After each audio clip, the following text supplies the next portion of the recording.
Being able to put this work up, have these black eyes, these black faces staring at you, confronting you, it's my form of protest.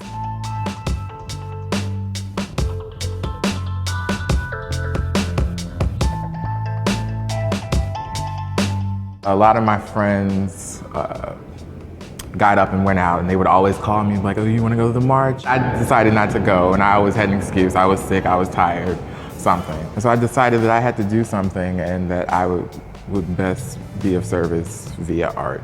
Black Lives Matter started as a hashtag, and in honor, there's hashtag in honor. That I'm assuming was very intentional. Yes, it is.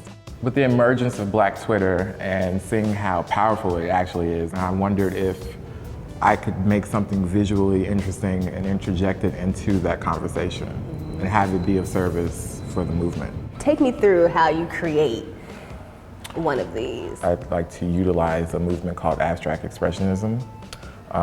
And with that, you have to physically exert force into the canvas. So you're like being rough with it, stepping on it, and all that type of stuff. First step is to always go in and renegotiate the ink with various solvents, so you can see kind of remnants of that here, where like the pigment is not there anymore. What's the symbolism of removing the pigment? Skin, our skin is literally what I guess people define our blackness as. So removing that in an aggressive way for me mimics the violence done to black bodies. How aggressive, like literally you're throwing the acid or? Throwing the bleach or whatever I'm using, walking over the face. So like for me, the whole thing requires physical effort. At the beginning, I have to put the face together.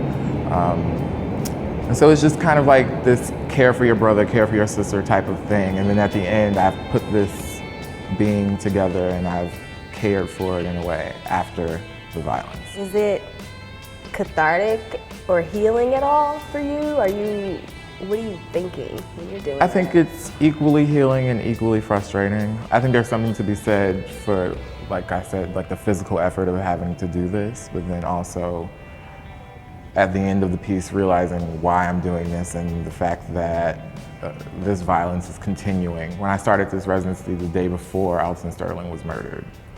And it's just like this constant wake-up call of, is this really affecting people? Am I doing something?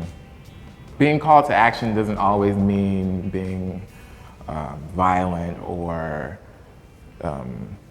marching and protesting. It just means that you speak up and say something, stand firm in how you feel about it.